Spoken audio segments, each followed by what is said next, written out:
Okay, so we had you showed us a picture of your mom's family, and now this is your. This is my dad's There were family. fewer of them of the.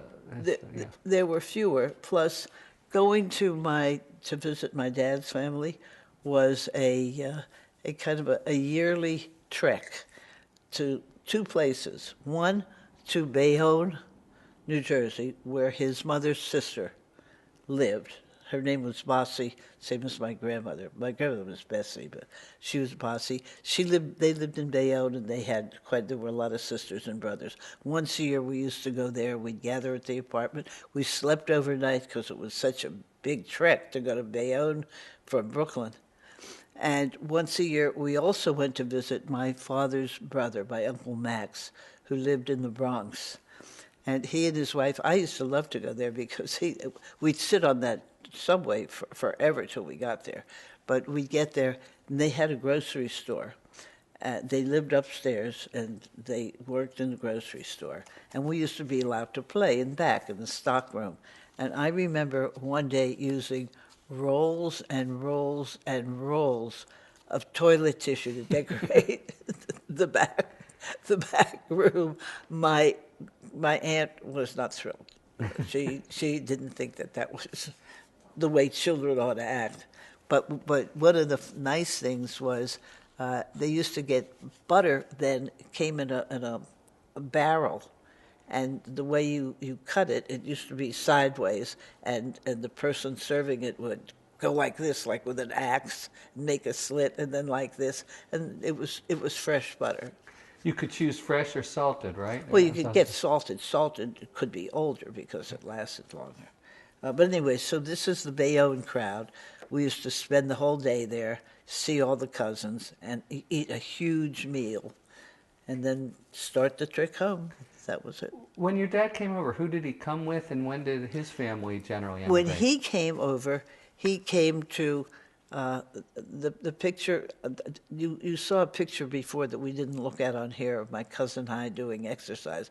My father's older sister, name was Bossy, and the same as his aunt, and they lived in Pittsburgh. Bossy and Joe Steinberg, and they had 5 kids, 3 boys and 2 girls. My cousin Ruthie Schachter is from that side of the family.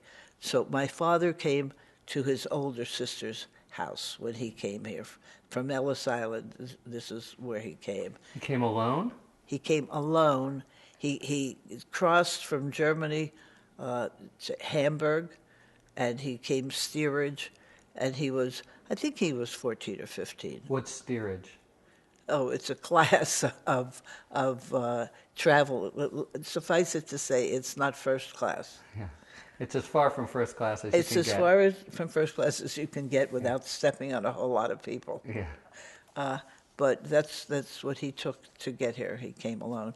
And the reason his name was Harry, his name in the old country was Yitzhak, which would be translated into Isaac. That was his name, Chaim Yitzhak. And when he went to Ellis Island, the guy in front of him was named Harry. And so it came his turn. The guy asked him his name, and he said Yitzhak. And the guy said, "What? Yitzhak?" And the guy said, "You'll be Harry." And so he was Harry. He changed names in midstream, and that's how he became Harry with the name Isaac as on his birth certificate. So he arrived here, speaking no English, and somehow made his way to Pittsburgh to his sister's house. His way to Pittsburgh to his sister's house, went to night school at Fifth Avenue High to complete his high school years. He was good. He was a good student, and worked during the day. Helped with peddling, worked at stores, until he evolved into a store owner of men's clothing stores down on Water Street, and he wound up owning 2 men's clothing stores. All right, I'm going to show you a few more pictures, and I just want to ask you to tell us who's in them and whatever thoughts they might provoke. You didn't ask him how he met my mother.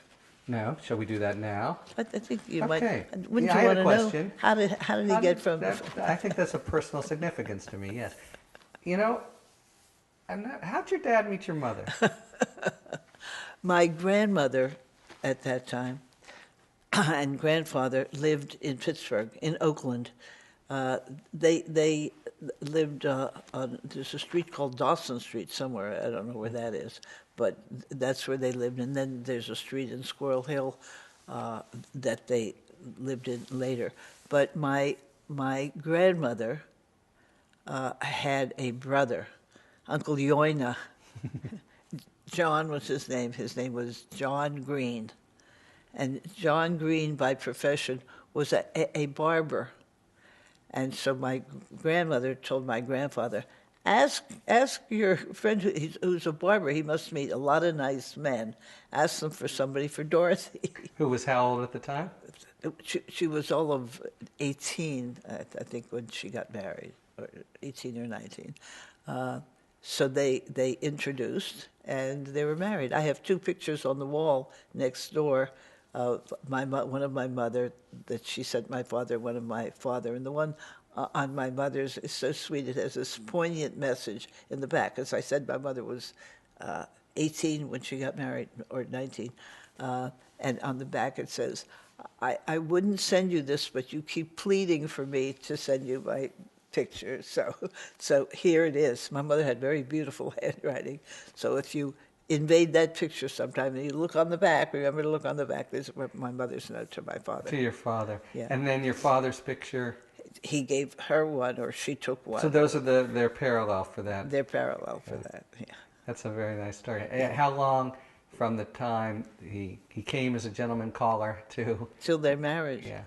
I don't know. There was 9 years difference between them. Right. My mother was still in school, I guess. And one thing she had to do, my mother took piano lessons. I think it was 18 years she took piano lessons. I remember she was a wizard on the piano. Yeah, and so she used to be practicing the piano and going to school. And she had a kind of a fun life in high school. They had, her brothers were sort of on the wilder, not the academic side, so she got to imbibe in some of the fun activities that 17-year-olds imbibed in those days. She never talked a lot about them.